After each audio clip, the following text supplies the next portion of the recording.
It's your boy Blackbeard Mirage. Salute, what's happening? Want to welcome you back to the Midnight Mirage. About to go into another classic. And just want to thank all the ladies and gentlemen for tuning in once again. In this tape, we will talk about the ego. Okay, we will talk about the ego. We will talk about the five senses. And we will also talk about the false prophet or prophets that prevent revelation. So we're talking about the human ego or the brain. We're talking about the five senses, and we're talking about the false prophet or prophets that prevent revelation or revelations. Now, by now, all of us should realize that we are eternal or spiritual beings living a human experience, okay? So you are a eternal or spiritual being living a human experience. So being a human right now is something that we're just using to experience and express ourselves to a certain degree. And some also say we may even be doing it to learn. But nevertheless, being a human is subjective to what we really are, all right? What we really are is something that we are still going on a journey to fully understand. But in literature, in mythology, religion, it is talked about as God, goddess, etc. But basically some type of a divine being is what our true essential origin is. But when we take on this actor role known as the human being, or aka known as the human brain, or also known as the human personality, we then take on another face. So it's like on Halloween. You know how on Halloween you have your original face, which is how you really look. But when you participate in the Halloween activities that night, everybody puts on a mask, whether it's the Joker from Batman, or somebody may have on a Superman mask, or somebody may have on a Freddy Krueger mask. But nevertheless, you put on a temporary identity so you could play into the activities of the Halloween night. Well, that's what the human personality is, or that's what the human ego is. It is a temporary identity or a temporary, I'll say, being we can identify with to experience and play into the whole earth realm or material plane, because you have to have a physical body in order to come here and experience as a human being. So that's what the spirit or the soul, basically does. It takes on a human body.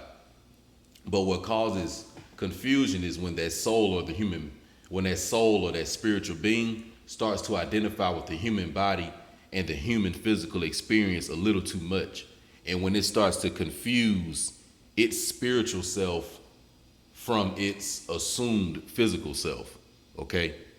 So you have to remember that you have two forms of conscience going on. You have your spiritual conscience, which you really are, and then you have your human conscience, which you are temporarily playing out in these 80 to 100 years on this earth.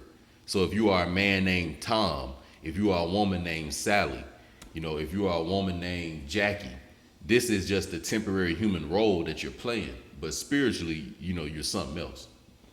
So what tends to happen is that we forget that we're immortal, and we forget that we're eternal, and we forget that we've also had, I'll call them life experiences prior to what we are presently or currently assuming and what's currently going on right now.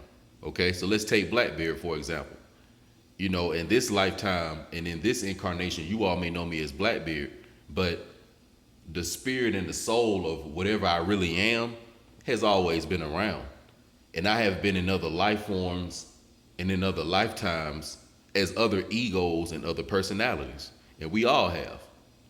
It's just this lifetime we take on the one that we're using now. So in this lifetime, I've created and assumed a personality known as Blackbeard, known as Mirage, But the next lifetime, it'll, transition into something else. But that spirit and that soul, those experiences that it has assumed throughout its whole eternal journey, that remains the same. It remains constant. And it really it pours over into the new life. So when you wake up into a new lifetime, with your new mom and dad, you will inherit the experiences, you will inherit the positives and negatives that your soul and spirit has involved itself with in prior lifetimes, okay? So that means that everything you have going on in this lifetime, you were born with, as I said, certain positives and negatives, certain experiences etc., from prior lifetimes that have been quote unquote tattooed to your soul. Because that's what the human soul is. The human soul is the etheric form of the human body. Okay? So the spirit is essentially what we are. But the spirit then goes on into the what we can call the plasma sphere and assumes an etheric body. That etheric body is known as a soul, okay? And then that soul is what connects itself via the consciousness, via the umbilical cord, or whatever it is that it uses, the silver lining, to the physical body and the embryo that eventually grows in the physical material world. So our physical body is connected to our soul, and our soul is being inhabited by our spirit. So that's what's going on here, pretty much. So that spirit and soul has been around forever. You see, it's been around forever. And it has, you know, like I say, both positive and negative things that's associated with it. And the whole goal is to refine that soul and get it into the perfect soul. That's what the whole point of this thing is to have a whole grand alchemical ritual through eternity to create the diamond soul. So the spirit, what it's doing is it's trying to take that soul body, that etheric plasma soul body that it has assumed, it's trying to take it from the carbon stage to the diamond stage. And the only way it can do that is through material and physical existence, experiences, happenings, etc., aka Earth. So that is why we come here, and that is why we, you know, get into the things that we get into, all right? But as I say, we get confused and caught up sometimes with the human body, and we take on that identity and that ego a little bit too much, all right? So this is sometimes when you see people that say, well, you know, let's take Sally. Let's say Sally is so caught up in her beauty and she starts to identify now with that character named Sally. And then you'll have other people that'll say, man, Sally's kind of caught up in herself. Well, really, that's just a sign that, you know, that spirit and soul has started to get into some type of confusion. And the false prophets, aka the five senses, are preventing that spirit and soul from the revelations. Because you got to remember that through your life experiences and through the things that you go through, your soul, it gets revelations from that. And your spirit does too. Because believe it or not, the Most High, God, the Eternal One, what we really are, it knows everything and knows nothing at the same time. Let me repeat. What we call in God, the Most High, or the Eternal One, which is what we really are, all of us collectively, it knows everything, yet knows nothing at the same time. So that paradox or that contradiction is why you have creation. And we are playing a part into the Eternal One, or the Most High, start to know. You see, that's what it is. We help the Most High start to know. Because as I say, it knows all and yet knows nothing at the same time. So that polarity of knowing nothing, that's where we come in at. Because we help it get back to that stage of knowing all. So you see how the cycle of eternity goes. The Most High goes from a stage of knowing all to knowing nothing. Knowing all to knowing nothing. So once it's to a point where it's knowing all, you know, that's when creation starts over. All right. That's why in the Vedic system, they talk about the cosmic day and the cosmic night, or the eternal breath, or the inhaling and the exhaling of the Buddha, because these represent the different phases that the Eternal One is going in. You know, you have phases where creation is going on, then you have phases where the nothingness is going on. All right. So going back to the ego, what happens is you have the false prophets. So let's talk about the Old Testament, or known as the Torah, so you all can see this. In the Old Testament, you always are going to have a battle between the ego, or the human ego, and the spirit, okay? So all the prophets in the Bible that follow God and try to do what God says, tries to get the people of Israel assembled back together, they represent the positive polarity, okay?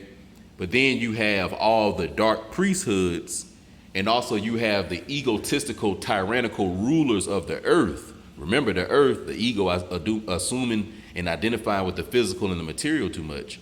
that opposes against the good prophet that goes and works for a so-called God. So like how you would have Abraham going against Nimrod. Okay, Abraham representing the spiritual, Nimrod representing the physical. You have Moses going against the Pharaoh. Moses representing the spiritual, Pharaoh representing the physical. You would have Yeshua going against the dark priesthoods and going against the dark Pharisees, the dark Levites. You know, Yeshua representing the spiritual, the Levites representing the physical. So in the Bible, that's what's always going on.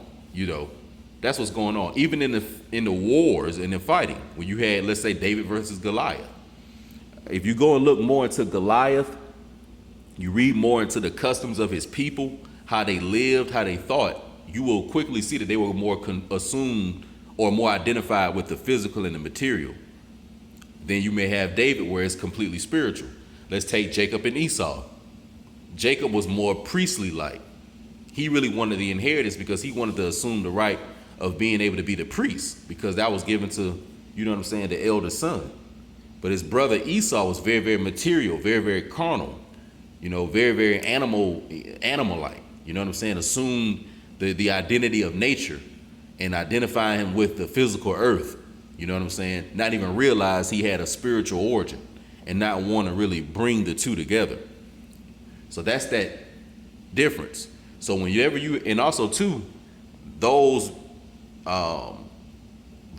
you know, false prophets, those represent the five senses. So you know how you can say, man, I thought I saw something. Man, I thought I heard something. Man, I thought I smelt something. Man, I thought I felt something. Man, I thought I tasted this. But it really was none of that. Those are the false prophets. Because think about how your five senses can be wrong. You thought you heard A, but it really was B. You thought you saw your friend Ted, but it really was Robert. You see what I'm saying? When you was tasting a drink, you thought it was cherry, but it really was strawberry.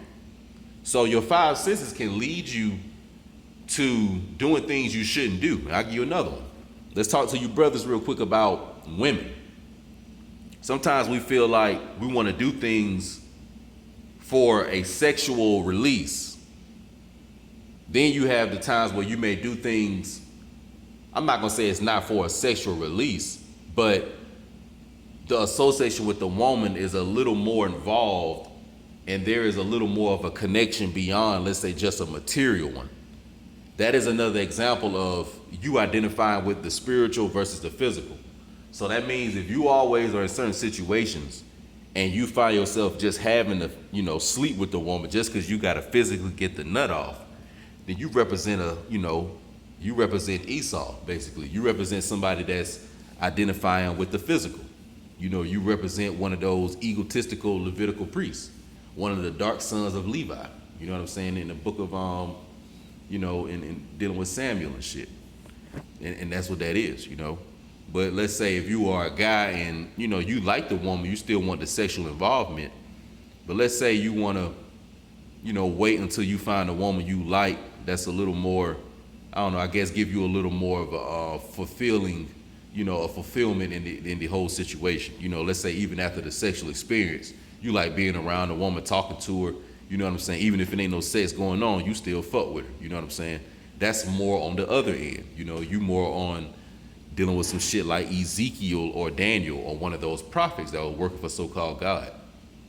So in our everyday life and our behavior, we are either prophets of, you know, the spiritual, or we are prophets of the physical, you see.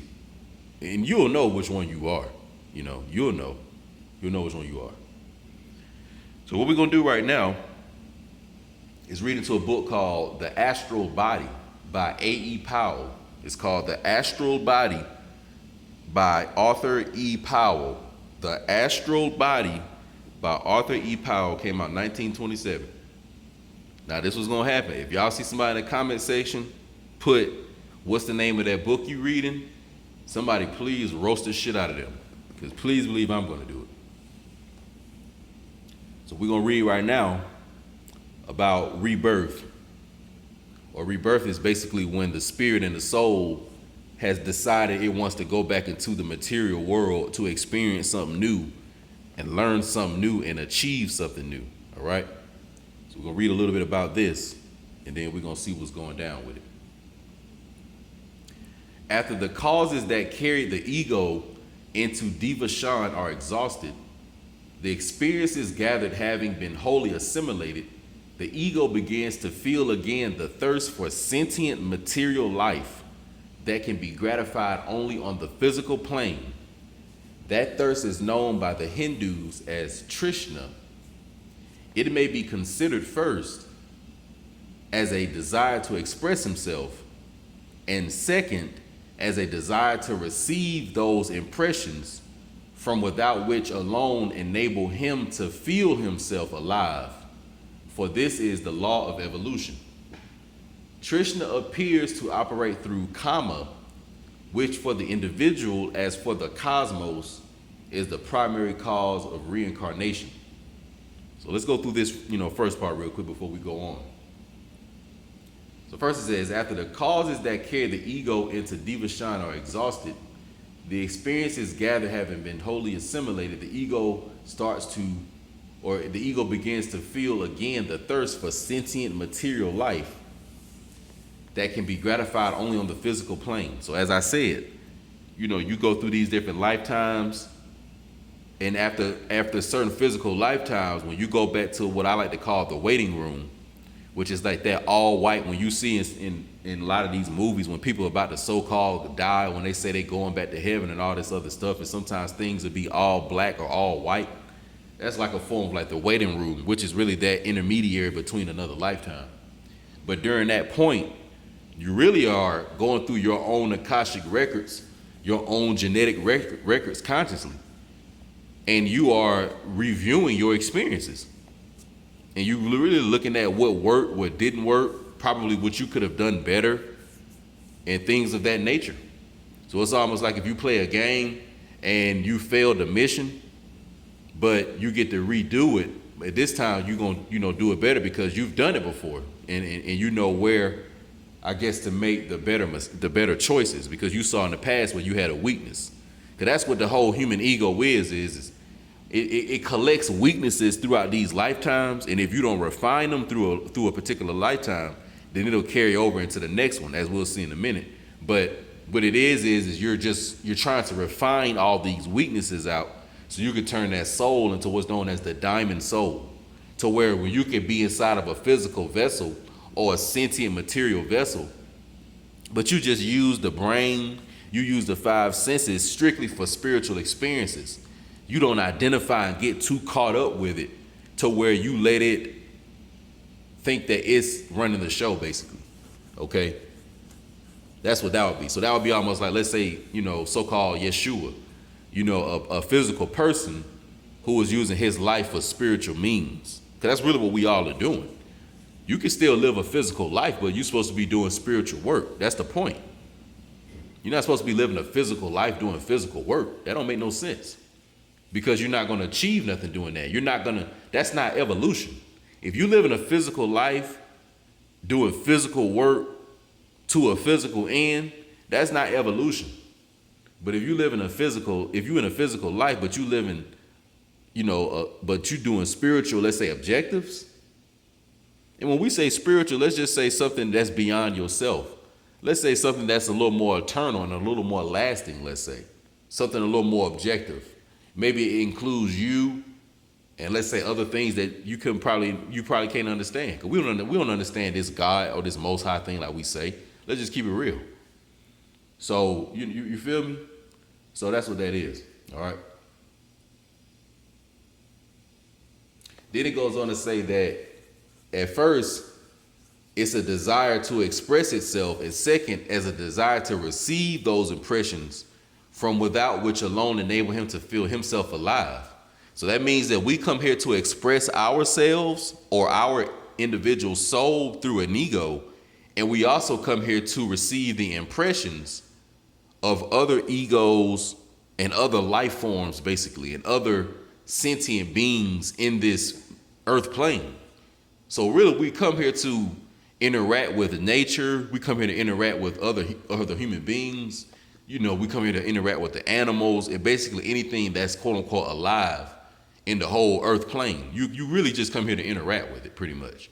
You know what I'm saying? That's why everybody, you see human beings interacting with other human beings for the most part.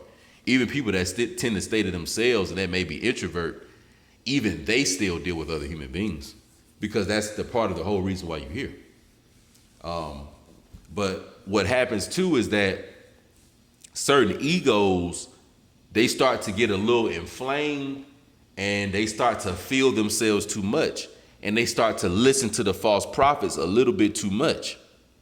So whenever you see these pictures of like people like Martin Luther, like they say during the Reformation, when they was dealing with them, you know, a lot of them dirty so-called black Europeans and stuff like that, and it'll show them like, you know, doing a deal with the devil or something like that. These are all just symbols of the human body and the soul spiritual being inside identifying with the physical five senses in the human brain and that carnal nature too much. Because the only way you can identify with another ego's carnal nature is if you have already identified with your own. You know what I'm saying? So that's like, if you a pedophile, that means you probably hang with other people who pedophiles. You don't see them doing nothing wrong because you already doing something wrong yourself. So that's how the shit works basically. So when you start wanting people to give you too many impressions, when you want people to pay you too much attention, that's when people have, once again, you starting to prevent you prevent evolution within yourself. And the false prophets are going to prevent a revelation in your life. Because when your soul go back to the waiting room and it starts to look through, you know, all the things that it learned in the lifetime so it can make a good choice so for the next lifetime, if you don't have revelations in your physical life, it's not going to have enough stored up memories as learned experiences so we can go to the next one and do a good one. You see what I'm saying? So you're supposed to have revelations in life. You're supposed to learn, you know, and ascend past your weaknesses and the things that you probably weren't good at, you know what I'm saying, through your carnal nature and your five senses, you know, that you probably couldn't control. You're really supposed to achieve this shit at some point, man. And you're supposed to get that aha moment and that revelation moment while you're still in the physical, and then you're supposed to actually live out a physical life from that revelation. So by the time you pass on physically, your soul will have that stored up memory from you doing that, and it'll say, okay, boom, now I'm gonna go into the next lifetime and not make that mistake at all, and then see what happens. So that's what all the soul is doing. It's trying to go from, okay, if I do this, then this will happen in the next one. Okay, if I don't do that, then this will happen in the next one. Because all it's doing is trying to create a diamond soul, the perfect experience. And then whenever we get to the perfect experience, I think that's when we've become like God. Like I say, I can't fully explain this shit, but the Most High goes from a state of all knowing to a state of not knowing. All right. And we play a part in it re-knowing itself. But after we have gotten all the knowledge back of knowing itself, then that's when we have become this same God we're looking for. So it's like it's funny. It's like what the Most High did is it caused itself not to know, and then almost projected itself and allowed us to exist within it, and gave us the task of it re-knowing itself. But by us re-knowing it, we become it. So it's like it gave up what it was to become us to re-become itself as us, though. See, this is some esoteric shit. Let me say that one more time. The Most High gave up what it was to become us only so it could become itself again, but as us, not as what it originally was.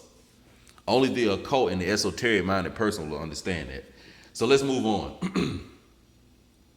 Here we go right here.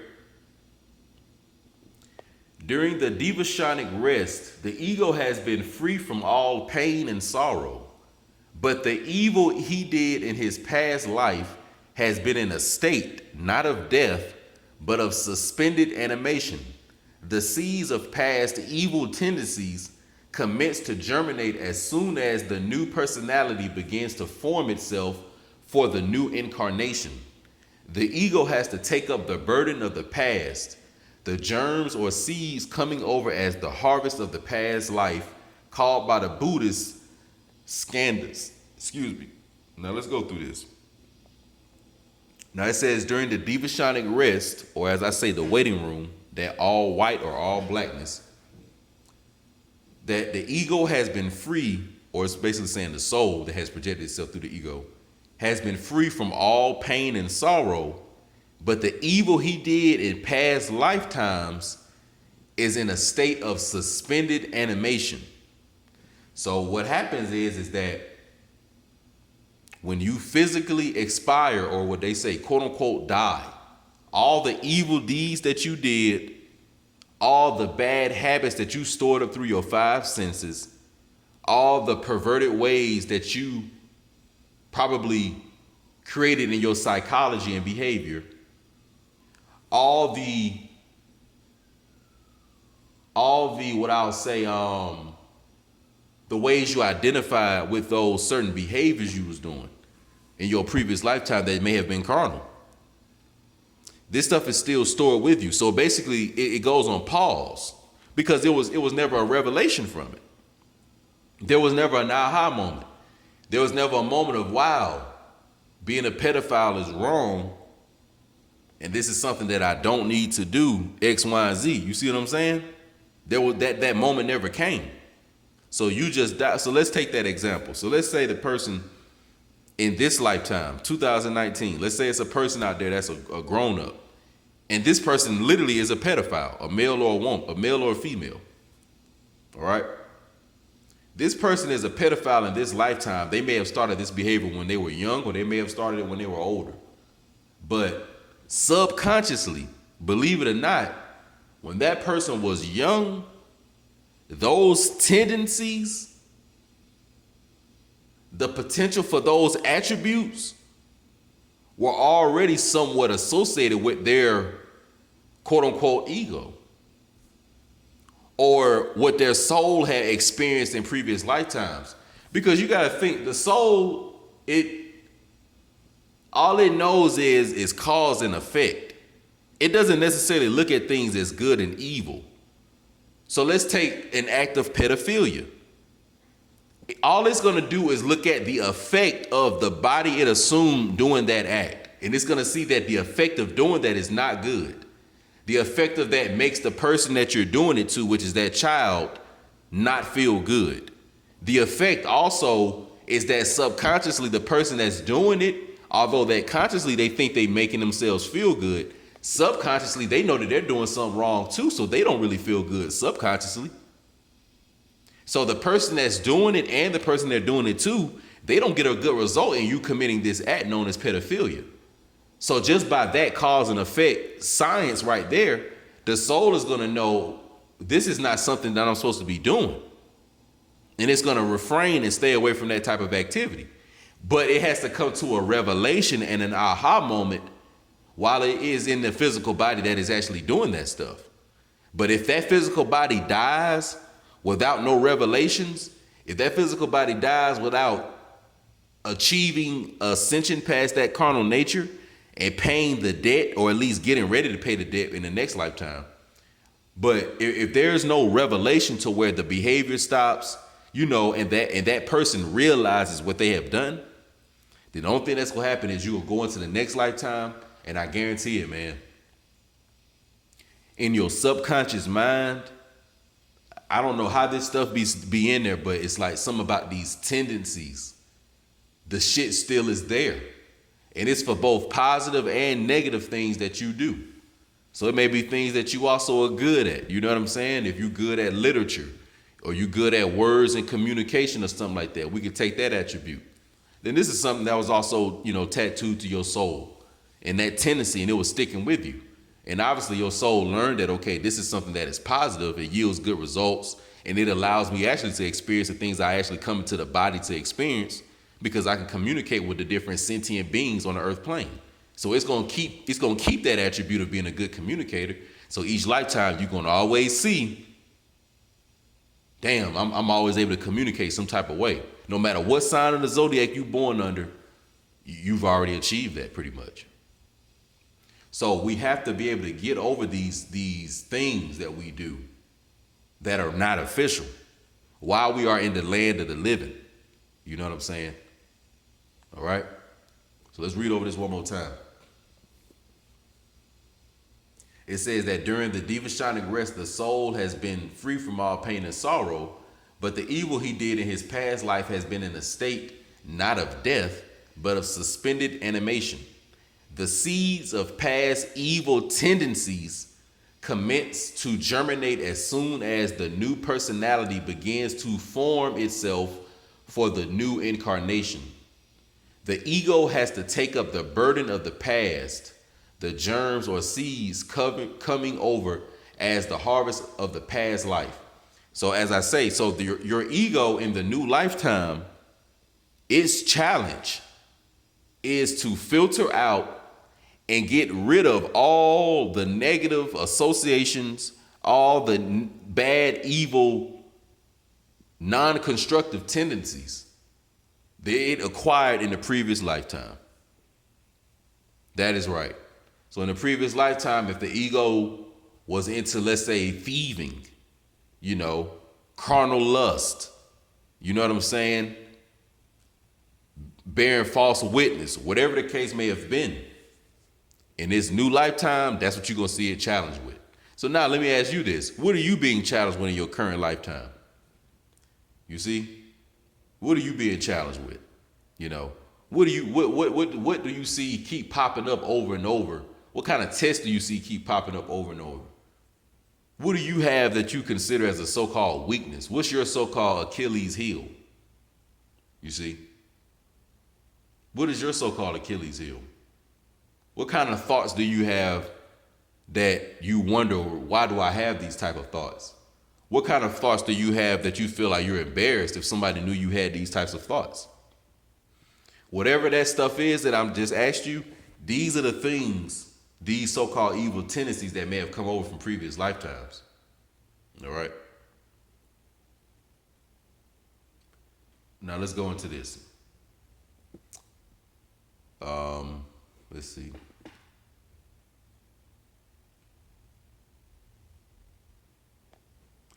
The process is brought about by the ego turning his attention first to the mental unit, which immediately resumes its activity, and then to the astral permanent atom into which he puts his will. The tendencies which we have seen are in a condition of suspended animation, are thrown outwards by the ego as he returns to rebirth, and draw around themselves first matter from the material or mental plane, and also elemental essence of the second great kingdom, these expressing exactly the mental development which the man has gained at the end of his last heaven life. He thus begins in this respect exactly where he left off. Let me repeat that. That's the tendencies which we have seen are in a condition of suspended animation, are thrown outwards by the ego as he returns to rebirth, and draw around themselves first matter of the mental plane and also elemental essence of the second great kingdom. These expressing exactly the mental development which the man has gained at the end of his last, let me repeat, the mental development which the man had gained at the end of his last heaven life. He thus begins in this respect exactly where he left off. So when they say you inherit things from your physical parents, such as, the chromosome, 46, 23 from the mother, 23 from the father, you inherit certain things genetically, just like you have certain traits physically you may inherit. Your mom has, let's say, light brown eyes. Your mom has light brown eyes. You have light brown eyes. You know what I'm saying? The same thing happens with the spiritual or the soul body, which is really the physical body's ancestor or parent, really. you are inheriting things from it as well, but they are more so spiritual attributes. So when people say spiritual, they talking about the non-physical faculties or factors that we are physically used to. Because these physical things that are going on with us, such as what we call the mental and emotional plane, they continue to exist. They continue to exist in what we sometimes falsely call quote unquote death. They continue to exist. The mental and the emotional plane, they continue to exist. And you are still associated with it. You know? You are still entangled up in it. You know? So, as it says, he thus begins in a new lifetime where he left off. So what you gained in this lifetime, is basically going to be the building block and the foundation to your next one. You know? Let me see what else is on here real quick. Here we go. Let's get into this real quick. Next, he draws around himself matter from the astral world, an elemental essence of the third kingdom, thus obtaining the materials out of which his new astral body will be built, and causing to reappear the appetites, emotions, and passions which he brought over from his past life. So as you can see right here, when the soul body goes into a new ego and you start to assume a new mental plane, etc., only thing that's going to happen is you're going to just press resume on what was suspended in the prior lifetime. So let's read this sentence right here.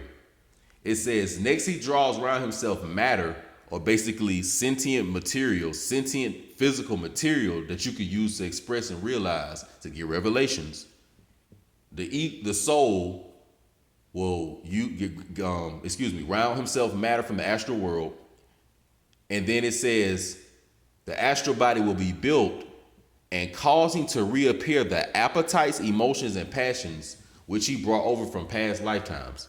Look at what it says, the appetites, emotions, and passions.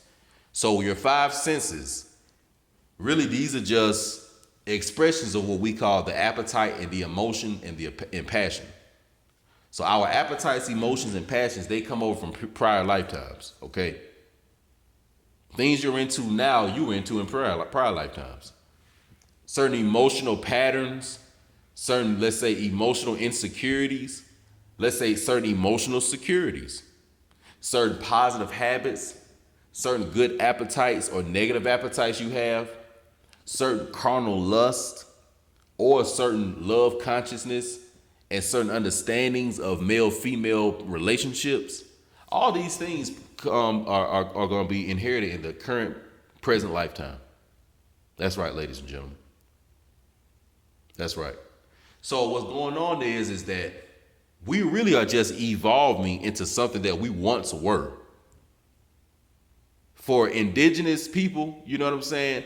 American people, original people of the planet, descendants of Amaru, what we are doing is we are becoming something that we once were. We're not really evolving into something that we were not once. We're becoming a new version of it, but we're going back to a state. We're going back to something that we have a familiar experience with. And that's what this whole Atlantean age is about.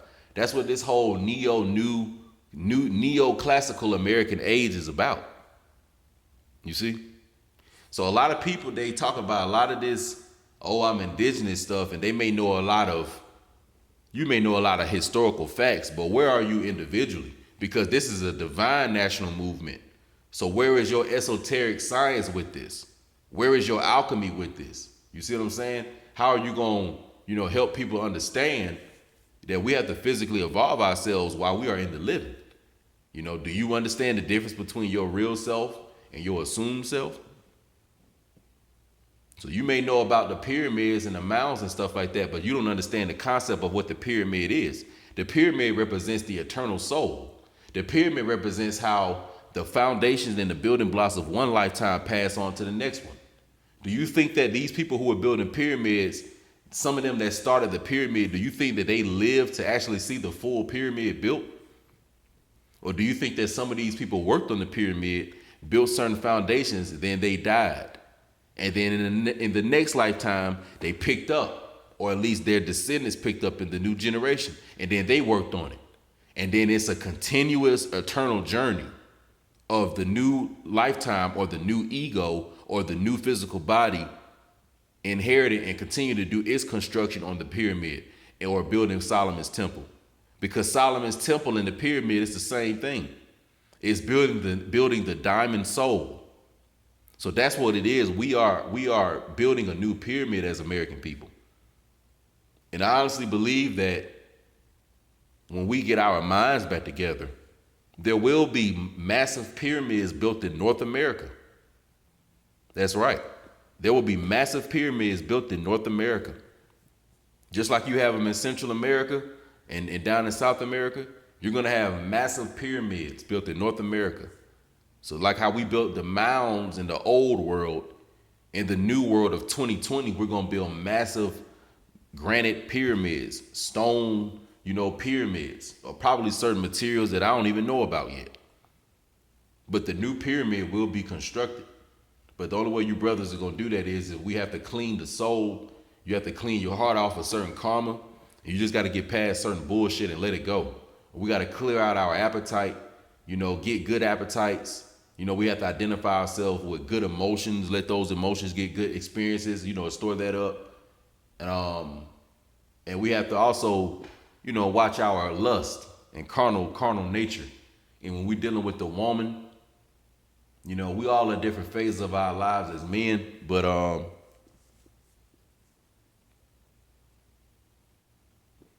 just realize, man, that like I say, man, that shit it's gonna follow you in certain lifetimes. How you deal with the woman. I just leave it at that. That shit gonna follow you. So if you see yourself having problems with how you deal with the woman in this lifetime, maybe in the previous ones you had some stuff going on. All right. So hopefully, I could kind of keep going in this tape, but I'm gonna probably wrap it up with that. I'm gonna wrap it up with that. But yeah, the whole point of this tape was just for you brothers to realize that your actions, your behavior, the way you think, your appetites, your emotions, your passions, the things you choose to entertain, these things are leaving an impression on you. And it's also creating and storing up subconscious tendencies that will stick with you. All right. And the way karmic law works, which is just cause and effect, ain't got nothing to do with no God or no nothing like that. It's going to stick with you. You know what I'm saying? It's going to stick with you. So, this was an esoteric tape, but for those who have the ear, let them hear. It's your boy Blackbeard. Salute. I'm out.